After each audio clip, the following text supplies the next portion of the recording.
নমস্কার, নর্থ বেঙ্গল চুমকিস কিচেনে আপনাদের সবাইকে স্বাগত। আবারও চলে এসেছি একটা নতুন রেসিপি নিয়ে। আজকের রেসিপি সুজির দুধ পুলি পিঠা। চাল গুঁড়ো করার ঝামেলা ছাড়াই খুব সহজে সুজি দিয়ে কিন্তু এত সুন্দর দুধ পুলি পিঠা বানিয়ে নেওয়া যায়। তো এই দুধ পুলি পিঠাগুলি হয় অনেকটাই নরম তুলতুলে এবং স্বাদে গন্ধে ভরপুর। বানিয়ে নেওয়াও কিন্তু খুব সহজ। আমি প্রথমেই বলে দিচ্ছি, আমার গলার ভয়েসটা হয়তো একটু অন্যরকম শোনা যাচ্ছে, কারণ আমার শরীরটা একদমই ভালো না, তাই অনেকটা লেট করেই কিন্তু এই সহজ রেসিপিটা আপনাদের সঙ্গে শেয়ার করলাম। তো চটপট দেখে নেওয়া যাক রেসিপিটা। সুজির দুধ পুলি পিঠা বানানোর জন্য প্রথমে আমি এখানে কড়াই বসিয়ে দিয়েছি। কড়াইয়ের মধ্যে দিয়ে দিচ্ছি আমি 1 চামচ ঘি। ঘিটাকে দিয়ে আমি দিয়ে দিচ্ছি এখন সুজি। এই কাপ মেপে আমি সুজিগুলি দিয়ে দিচ্ছি। তো আমি এখানে 1 কাপ সুজি দিয়ে দিলাম। এখন দিয়ে দিচ্ছে আর 1 কাপ সুজি। আমি এখানে মোট 2 কাপ সুজি দিয়ে দিলাম। দেওয়ার পর সুজিটাকে খুব ভালো মতন প্রথমে হালকা মতন ভেজে নিতে হবে। তো একদমই কালার চেঞ্জ করে ভেজে নেওয়ার কোনো প্রয়োজন নেই, হালকা করে ভেজে নিলেই হবে। তো আমি হালকা মতন এভাবে ভেজে নিচ্ছি। তো দেখতেই পাচ্ছেন এই পর্যায়ে আমি ভেজে নিয়েছি, একদমই হালকা করে ভেজে নিয়েছি সুজিটাকে। তো সুজিটাকে আমার ভেজে নেওয়া হয়ে গেছে।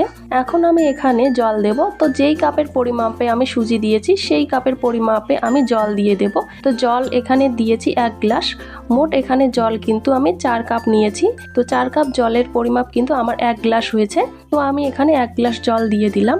সুজি যতটুকু লাগবে তার থেকে ডাবল কিন্তু জল লাগবে। তো জলের পরিবর্তে আপনারা কিন্তু দুধও ব্যবহার করতে পারেন। তো এখন আমি দিয়ে দিচ্ছি 1 কাপ চিনি। 1 কাপ চিনি দিয়ে আমি খুব ভালো মতন মিশিয়ে নিচ্ছি। তো সুজিটাকে কিন্তু অনবরত এভাবে নেড়েই যেতে হবে। এখন দিয়ে দিচ্ছি আমি এলাইচি পাউডার। এলাচের দানাগুলোকে আমি বের করে নিয়ে কিন্তু এভাবে হালকা মতন গুঁড়ো করে নিয়েছি। তো এখন এলাইচি পাউডারটাকে দিয়ে খুব ভালো মতন আমি মিশিয়ে নেব। এখন সুজিটা একদমই অনবরত নেড়েচেড়ে কিন্তু একটা ঘন মতন পর্যায়ে আনতে হবে। চুলার আঁচ মিডিয়ামে রেখে কিন্তু সম্পূর্ণ রান্নাটা করে নিতে হবে। তো দেখতেই পাচ্ছেন আমি কিন্তু অনেকটাই ঘন করে নিয়েছি, একটা ডোর মতো করে নিয়েছি সুজিগুলিকে। তো এই রকম পর্যায়ে কিন্তু আনতে হবে সুজিগুলিকে।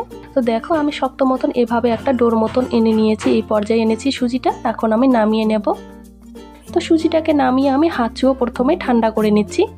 সুজিটা হালকা ঠান্ডা হতে থাকুক, ততক্ষণে আমি পিঠায় দেওয়ার জন্য পুরটা রেডি করে নেব। এখানে নিয়েছি আমি নারকেল কোড়া। তো আমি হাফ মালা নারকেল কোড়া নিয়েছি। আর এখানে নিয়েছি আমি গুড়। আমি এখানে গুড় দিয়ে দিচ্ছি, তবে আপনারা কিন্তু চিনিও দিতে পারেন, তবে মিষ্টির স্বাদটা আপনাদের স্বাদ অনুযায়ী দিয়ে দিবেন। আমি সামান্য পরিমাণ গুড় দিয়ে আমি খুব ভালো মতন নারকেলের কোড়াটাকে ভালো মতন মিশিয়ে নিচ্ছি। তো খুব ভালো মতন আমার মেশানো হয়ে গেছে নারকেল কোড়া আর গুড়টাকে। এখন আমি এই গুড় এবং নারকেল কোড়ার পুরটাকে সাইডে রেখে দিচ্ছি। তো এতক্ষণে কিন্তু সুজিটা হালকা মতন হাত ছুঁয়ে ঠান্ডা হয়ে গেছে। তো দেখতেই পাচ্ছেন আমি এখানে আরও কিছু উপকরণ অ্যাড করব। দিয়ে দিচ্ছি এখানে আমি 2 চামচ ময়দাটা দিচ্ছি সুজির বাইন্ডিংটা ভালো হবে, এর জন্য দিয়ে দিচ্ছি আমি 1 চামচ ঘি। তো 1 চামচ ঘিটা দেওয়ার কারণ হচ্ছে সুজিটার গা অনেকটাই মসৃণ হবে, সেজন্য। তো ময়দা এবং ঘিটা দিয়ে খুব ভালো মতন আমি মিশিয়ে নেব। তবে আপনারা কিন্তু ময়দার পরিবর্তে এখানে আটাও ব্যবহার করতে পারেন। আর যদি বাড়িতে ঘি না থাকে, ঘি তবে নাও দিলেও চলবে, তবে ঘির পরিবর্তে কখনোই তেল দেবেন না। তেল দিলে কিন্তু পিঠাটার স্বাদটাই কিন্তু নষ্ট হয়ে যাবে, তাই অবশ্যই ঘিটা দেওয়ার চেষ্টা করবেন। আর যদি ঘি না থাকে তবে না দিলেও হবে। তো সুজির সঙ্গে ময়দা এবং ঘিটাকে খুব ভালো মতন মাখিয়ে নিয়ে কিন্তু এভাবে একটা সফট একটা ডো করে নিয়েছি। দেখতেই পাচ্ছেন এরকম একটা সফট একটা ডো করে নিতে হবে। তো এখন আমি আবারও নিয়ে নিচ্ছি ময়দা। এখানে আমি ময়দা নিয়ে নিচ্ছি 2 চামচের মতো ময়দা আমি নিয়ে নিলাম। এখন আমি ডোটাকে ছোট ছোট করে লেচি কেটে নেব। তবে সমানভাবে আমি ছোট ছোট করে এভাবে গোলাকার করে আমি প্রথমে এভাবে লাড্ডু করে নিচ্ছি। তো একইভাবে আমি আবারও একটা সমান শেপে একটা লাড্ডু করে নেব। তো আমি একইভাবে সমানভাবে একই রকম করে লাড্ডুগুলো আমি তৈরি করে নেব। তো একইভাবে আমি সমানভাবে লাড্ডুগুলো খুব ভালো মতন আমি তৈরি করে নিয়েছি। ঠিক একই শেপে আমি এভাবে গোল গোল করে লাড্ডুগুলো করে নিয়েছি প্রথমেই। এখন আমি আপনাদের পিঠাগুলো তৈরি করে দেখিয়ে দিচ্ছি। তো প্রথমে আমি একটা লাড্ডুকে নিয়ে নিলাম এবং আমার হাতের আঙুলে হালকা মতন একটু ময়দাটাকে মেখে নিচ্ছি। মাখিয়ে নিয়ে একটা গোলাকার প্রদীপের মতো তৈরি করে নিতে হবে। তো এইভাবে আমি একটা গোলাকার প্রদীপের মতো তৈরি করে নিয়েছি হাত দিয়ে। এখন আমি আগে থেকে যে পুরটা রেডি করে রেখেছি নারকেলের পুরটা, সেই নারকেলের পুরটা দিয়ে দিচ্ছি। তো খুব ভালো মতন আমি অল্প পরিমাণে এভাবে নারকেলের পুরটা দিয়ে দিলাম।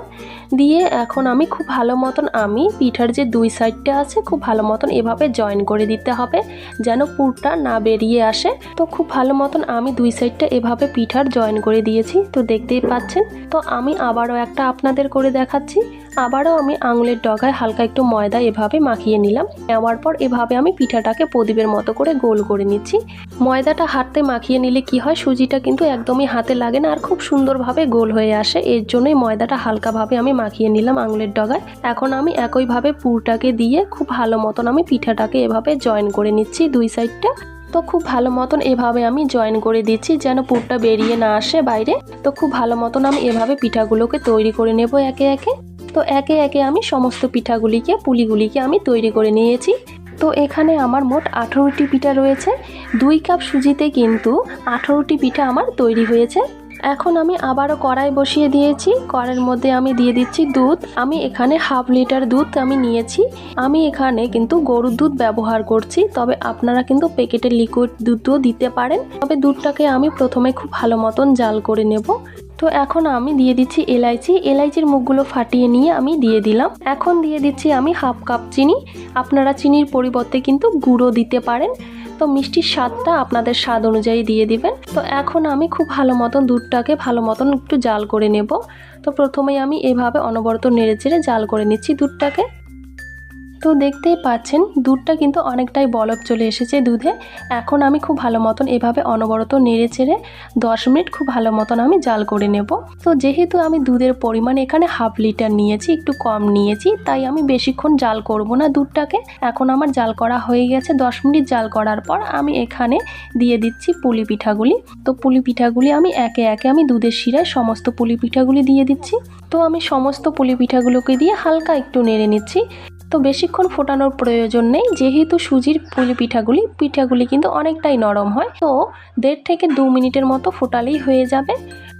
তো দেখতেই পাচ্ছেন ফুটতে শুরু করেছে। আমি 1.5 থেকে 2 মিনিটের মতো কিন্তু হালকাভাবে এভাবে পিঠাটাকে দুধের শিরে দিয়ে ফুটিয়ে নিয়েছি। তো এখন আমার পিঠাগুলি একদম রেডি হয়ে গেছে, তৈরি হয়ে গেছে। এখন আমি নামিয়ে নেব। তো খুব ভালো মতন আমি পিঠাগুলিকে নামিয়ে নিয়েছি। তো দেখতেই পাচ্ছেন খুব সহজেই কিন্তু এভাবে চাল গুঁড়ো করা ঝামেলা ছাড়াই মাত্র 2 কাপ সুজি দিয়ে কিন্তু এত সুন্দর পুলি পিঠা আপনারা বাড়িতে খুব সহজে তৈরি করে নিতে পারবেন। তো তৈরি করে নেওয়া কিন্তু খুবই সহজ। তো দেখতেই পেলেন। তো এখন আমি পিঠাগুলি দেখিয়ে দিচ্ছি। পিঠাগুলি কিন্তু এখনও গরম রয়েছে। এই পিঠাগুলি হয় কিন্তু অনেকটাই নরম তুলতুলে এবং স্বাদে গন্ধে ভরপুর। তো দেখতেই পাচ্ছেন পিঠাগুলি। তো এখন আমি একটা পিঠা আপনাদের কেটে দেখিয়ে দেব। তো পিঠাগুলি কিন্তু এখনও অনেকটাই গরম রয়েছে, দেখতেই পাচ্ছেন ধোয়া উঠছে। তো পিঠাগুলি কিন্তু অনেকটাই নরম তুলতুলে, খেতেও ভীষণ মজাদার এই পিঠাগুলি, বেশ ভালোই লাগে খেতে। তো বাড়িতে অবশ্যই এভাবে ট্রাই করবেন এই সুজির দুধ পুলি পিঠার রেসিপি। তো আশা করি আজকের রেসিপিটা আপনাদের ভালো লেগেছে। ভালো লেগে থাকলে অবশ্যই লাইক কমেন্ট শেয়ার করবেন। আর আমার চ্যানেলে নতুন ভিডিও দেখে থাকলে অবশ্যই চ্যানেলটা সাবস্ক্রাইব করে নেবেন। তো আসবো পরের দিন অন্য কোনো রেসিপি নিয়ে। সুস্থ থাকবেন, ভালো থাকবেন। আর সম্পূর্ণ ভিডিওটা দেখার জন্য আপনাদের অসংখ্য অসংখ্য ধন্যবাদ।